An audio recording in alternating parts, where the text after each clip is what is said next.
Welcome to the second episode of Mom Mug on the Mountain, a show for the students by the students. This time we have an awesome guest, the Vice President of Instructional Services, aka the boss of the faculty, Dr. Josh Baker. Hey Dre, How it I works got is my I got my mug and I'm ready. I got my hot chocolate. oh, that looks good. That looks so good. How it works is we usually have four different segments. Two are decided by us, and the other two are decided for us. Let's get started. All right. So for our first segment, we will be asking questions to get to know you, Dr. Baker. So we're going to ask just a couple of questions, and none of them are going to be typical run-of-the-mill. So our first question is, who's the fourth person on your missed call list? Okay, so the truth is the fourth missed call is definitely going to be spam. That's the reality. I have a 206 number from Seattle. Every time I see 206 pop up with no name, I know not to answer it. It's honestly, it's lucky and brilliant. If it's a 719, I know to answer it. But we'll go with, I actually coach some high school basketball, coach my daughter's team. I'm assistant coach at Thomas McLaren. It's a lot of fun, and I just do it in my free time as I'm able. And I coach with a couple of really great guys, and we frequently make phone calls. So they may not technically be number four, but they're definitely on the list. Pat and Paul, great guys. There you go. What's a saying you use a lot? Okay, so I had to ask my daughter, and there's a couple that came up. One is, do you want to go for a hike? And the second one is, who's making cookies? And I'm really serious about that, right? You know, if it's a quiet night in the house or it's cold outside, it's, who's making dessert? What are we having for dessert? You know, just kind of throw it out there and see if anybody wants to take that on. So I'll go with who's making cookies. Nice. Is there a story behind the shirt you're wearing? Okay, so it just so happens there is today. So this is Aspen Institute Presidential Fellowship. Let's see, about a year and a half ago, I was selected as an Aspen Institute Presidential Fellow, and it's for community college leaders who are interested in being community college presidents. And it was a very impressive year-long professional development opportunity. We went to Stanford for a week. We went to Virginia for about 4 or 5 days. And then our last 4 days that would have been in Aspen got canceled because of the pandemic. So we had to go make that trip as a family. But it was a really great experience, and I'm really fortunate to have been selected and been able to participate. Nice. Yeah. You have been given the opportunity to create your own sitcom. What's the title and the premises? This is terrible. So in middle school, my friends and I, we went on a week-long adventure together, backpacking and camping and whatnot with my dad and some other dads, of course. And during the week, we decided we're going to make our own Avengers, but we wouldn't be the Avengers. We would be called the Irregulators. I don't know who came up with that. I don't know why that makes sense. And we all had our own names. And I was Mr. Clean because I was the only one in the group who put on deodorant the entire week. So anyways, we'll go with Irregulators. It would be a sitcom about teenage boys or middle school boys just trying to figure life out.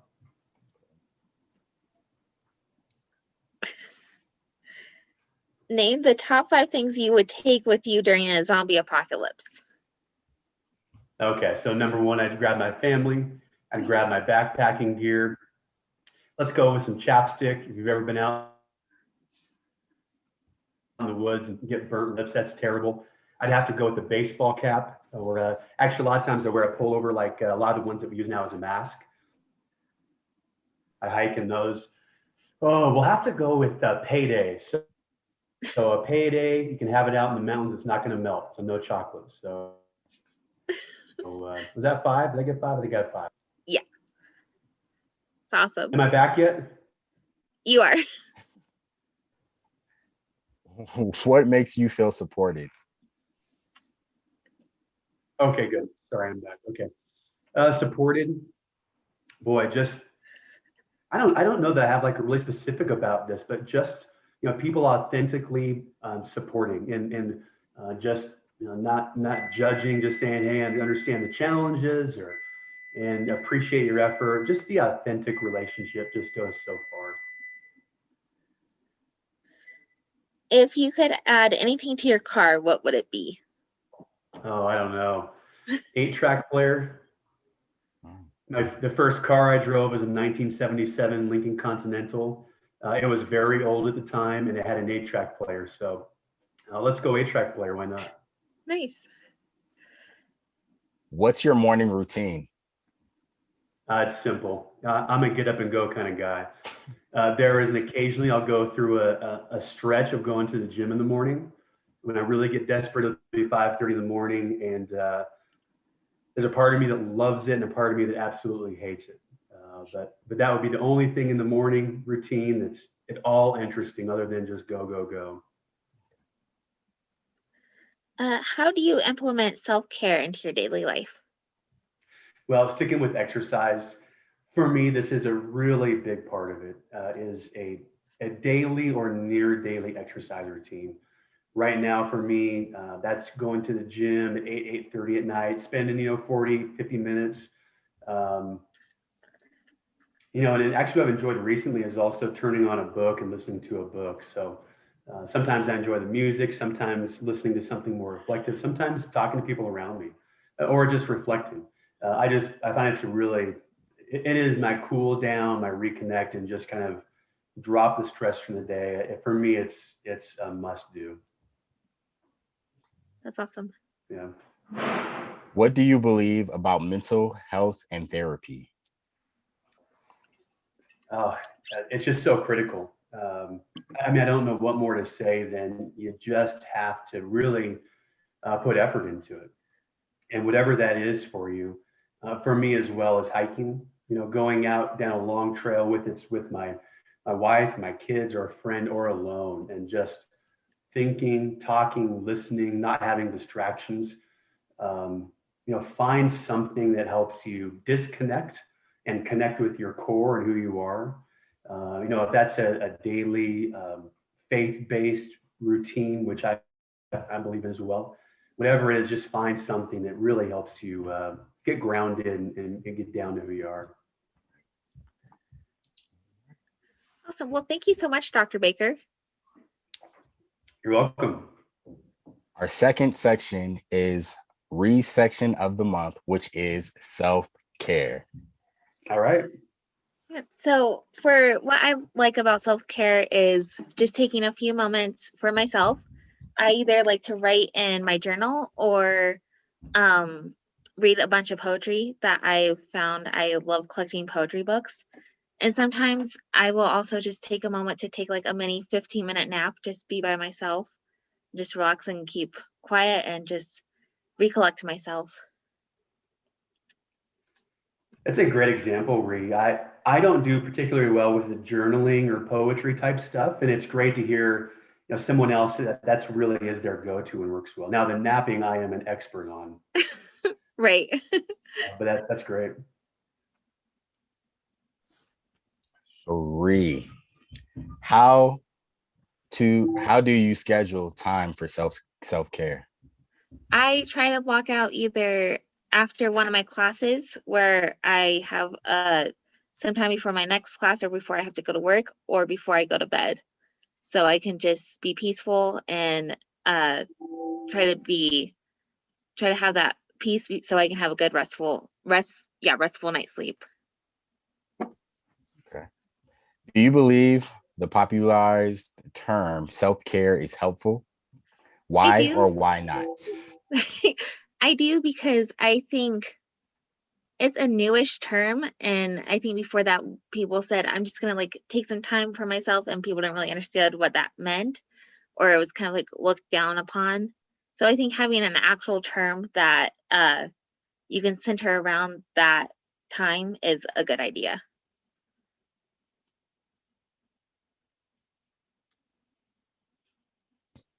How do you balance self-care for yourself and helping to care for others? I think it's all about your priorities. You have to make sure you have that time for yourself, but also helping others can be a big part of self-care. So I like to offer my help for other people and that to include into my own self-care routine, especially when I know I'm getting busy and uh, if I can't sit down with my journal or my poetry, I try to be helpful, and that's very helpful to my own self-care. What are your main ways of self-care? What are my main ways of self-care? Yes. Either, Would you recommend to students? well, I really like journaling. I also like sometimes just like playing a game or listening to music is really helpful. Doing something that you don't usually do, like going for a walk around whatever building you're in, or try a new exercise, try painting, try something you don't do on a regular. That is all the questions I have for you. Okay. And so for your section of the month is mental health. Of course. So mental health to me, I chose mental health because it hit home. It hits home. As an Army veteran of 6.5 years, multiple deployments, a current full-time college student, and now an employee of the college, you have to take time to yourself and just find a way to release the stress or emotions that you are feeling. So for one, I wanted to put out the National Suicide Prevention Lifeline, 1-800-273-8255. And then the Veterans Crisis Line is also 1-800-273-8255, and then you'll press 1. But yeah, so mental health is definitely, people don't know it includes your emotions, psychological, well-being, and it affects patterns and actions, and it affects your everyday life. Some symptoms are either, and it's kind of hard at first. It was hard for me because I was lacking sleep, but I also at times I wouldn't get any sleep because of the military background, and then there would be times where I would get too much sleep and eating a lot, and then sometimes I would just not eat at all, and so it can fluctuate. There is no in between, and people's mental health look different. Like for me, I choose to go to therapy for my PTSD, for traumatic symptoms of war, and they say it's good to release it by talking to other people. I found some other ways. Living in Colorado, you have the Garden of the Gods, you have a whole lot of nature here, you have Gold Camp, 11 Mile, you have so much in Colorado. And I feel as a student, especially during this pandemic, that students should have that outlet. And even if it's just going with a friend or going by themselves, going for a drive at night, going for on a nature walk, as I stated, we have Garden of the Gods, you have so many places. Use what you have here to help you. Because I know being a student during this time and then having most students have a job, it's going to be hard, especially because of this pandemic. Yeah, totally. And some follow-up questions for you are, how do you start committing to mental health for yourself? What are the first steps? So my first steps,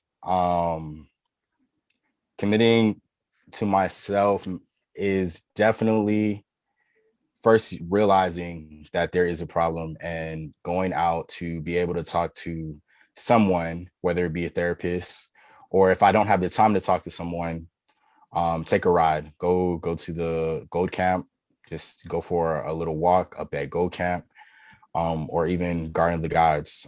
Now I wouldn't because of the snow's on the ground, but even if it's a walk now, put boots on and just enjoy the nature of Colorado because there's so much stuff we have here.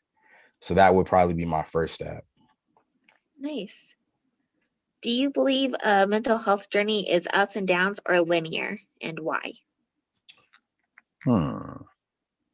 Yes, it is. Because at first I didn't want to, because I didn't want to admit it. in the military, they train us not to try not to let out our emotions. And so they tell us that we're weak if we get checked or we see symptoms. And so that had to take a first step for me because I had to realize it, and I didn't know that was my mental health at the time. But when they told us that, and I would get angry, people here, my first semester, I'll probably say was my worst because people would see the symptoms of me not seeking mental health because I was always angry. I really wasn't, I was laid back. I didn't talk to nobody. I didn't want to talk to nobody. I had no interest in joining any clubs. Um, and yeah, that definitely stood. And you're going to have good days, you're going to have bad days. And I know for my bad days, I try to either reach out to somebody or, as I said, I mean, go for a walk, even if it's at the school, go for a walk around the school. You have the track in the very, very back at Centennial. So. Thanks. And how do you find a therapist or a group? So for me, I know because I try to get most of my stuff documented for my military stuff. It's different. It's going to be different, but you can Google a therapist. You can Google what type of therapist you're looking for. They have all of that on. And honestly, it's just like a car. Just check reviews. Make sure if you do go to somebody and especially if it's through Google, make sure you're looking to see what people have said, or even using Facebook as a platform, because people will recommend. You could ask people, hey, does anybody recommend any therapists that they would for me for this situation? Or, there's different traumas. So there's a lot of therapists, especially in Colorado, for that. You just have to make sure you find the right one that you're looking for. That's awesome advice. Thank you. And Dr. Baker, do you have any advice that you would like to add for the first two segments? No, I just encourage people to reach out. If you're struggling, just don't suffer silently. Reach out and see if there's anybody available. And I just encourage everybody to find what works for you, find what makes you happy, and pursue it. You asked about self-care. Is that a good thing? Absolutely. And lean into that as an excuse. This is my responsibility to take care of myself. I owe it to the people around me to show up in my best way, which means that I got to go away and I got to go on a walk. I got to go journal. I got to go talk to a therapist, whatever it might be. So I love the section. Great work, you guys. And also, we have therapists at PPCC. Another great place. Yeah, you can find them. You can find the counseling center at www.ppcc.edu/counseling center. Thank you for coming. Thank you. Hope to have you again. You got it anytime. Bye. Bye. So yeah, our last segment is with our student spotlight. And his name is Nicholas. How do you say your last name? Camerlo. So like Camaro, but with an L. Camerlo. All right. So we have Nicholas Camerlo. Yes, sir. And thank you for having me on. Thank you for agreeing to be on, Mom. We're going to give you the spotlight to speak about the story, so you can go ahead. Thanks. My story is a fairly common one when it comes to mental illness. I grew up in a lower middle class home. So like I was never hungry or, I always had clothes and food, and it was never too bad, but I was never handed anything. But when I was 16, 17, I started to experiment with drugs and alcohol, and I started to hear voices in my head that weren't mine. And my grandmother is a paranoid schizophrenic. So I knew it ran in the family and the genes could possibly be passed down to me. So I got immediately terrified, and I refused to tell anyone. I tried to cope with drugs and alcohol and working a lot. I dropped out of high school. I focused on work and just having a good time. And I ended up, when I was 21 years old, I ended up having a mental health crisis. I had a schizophrenic episode, and I was trying to commit self-harm when a police officer arrived and took me to the lighthouse, the Aspen Point Lighthouse, which is a wonderful place if anyone is ever having a mental health crisis or just wants to talk to someone. It's off Airport and Circle, and it's super nearby. It's great. Wonderful people there.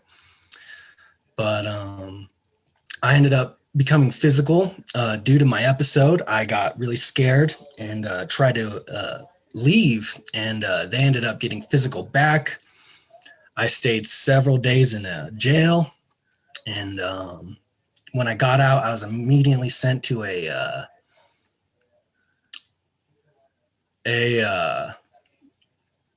mental institution where I was put under a 72-hour hold and was officially diagnosed with schizoaffective disorder. And schizoaffective disorder is relatively new. I have schizoaffective disorder bipolar type 2, which is a very big, complicated word, but it's relatively new. So there's schizoaffective disorder depression type, and then there's schizoaffective disorder bipolar type 1 and 2. And 1 is high highs, low lows. Type 2 is really high highs, really low lows, where you're gone for several days or you're in bed for several days. And after I was diagnosed, I felt lost and didn't know what to do with my life or anything. I thought everything was over. I had to quit drinking, which was my only vice and my only friend at the time. And I was very alone. But I have a wonderful family, and we sought out help, and help came. And now I am in a wonderful program with Aspen Point, which is now Diversus Health. They recently just got bought out. But they cover mental health, addiction, anything and everything. If anyone's struggling with anything, I highly recommend them. They provide me with a case manager, a therapist, a peer specialist, so someone who also struggles with mental illness that can relate to me one-on-one, a skills coach, an entire team that's all focused just around me. And it's wonderful. I'm doing great for the first time in my life. I'm in school. I have a future. And thanks to you guys, I'm able to get on here and advocate about mental health, which is something I'm very actively trying to do. And unfortunately, it's a terrible issue, especially here in Colorado, mostly with our homeless population, especially in Colorado Springs. A lot of homeless people suffer from mental health, and then they cope with the substances. So they're using an addiction, and then it's this cycle of jail, homeless, and it's absolutely terrible. So if I can do anything, it would be just reach out for help, because there's such a stigma based with mental illness, especially with severe ones such as schizophrenia or schizoaffective disorder or bipolar disorder or dual personality disorder. Don't be afraid to get help, and don't be afraid to reach out to someone who you know suffers from mental illness. There's several support groups on Facebook. One is called Mental Health Warriors. It's a great one that I personally use. There's Instagram, Snapchat. There's all sorts of different apps that you can find other people who struggle with mental illness and talk about your problems and just open up. And yeah, I'm very grateful to be here, and I'm excited I was able to share my story. And I just hope that if people are struggling out there, to reach out, because help is definitely available. Question. How has, during this journey, how has it been being a student and going through this journey at the same time? It's challenging. I recently had an episode. where I was speaking to someone who told me I was not on the right track and I was in a very sensitive state, and it just destroyed me, like unfortunately with my mental health issues, I'm very sensitive to critics. And when someone doesn't like something about me, I can try and fix it. But what I really need to accept is that I'm just who I am. And if they're not willing to accept me for that, then I'm in the wrong place. But back to your question about school, it's not easy, but there are programs, especially at Pikes Peak Community College, that help out with kids who have mental illness. And there's tutors, and if you're just honest with your professors, they're super accepting. And I've had a lot of help with my professors, and just taking that extra step to just reach out and just ask for help, because that's the hardest, is asking. That is true. Well, we definitely want to thank you for your time and being transparent, because that is definitely something hard to talk about. And we also want to thank you for joining us on this segment of Mom. Yes, thank you so much. Yeah, thank you guys. This is it. This is the end of Moms. Moms out.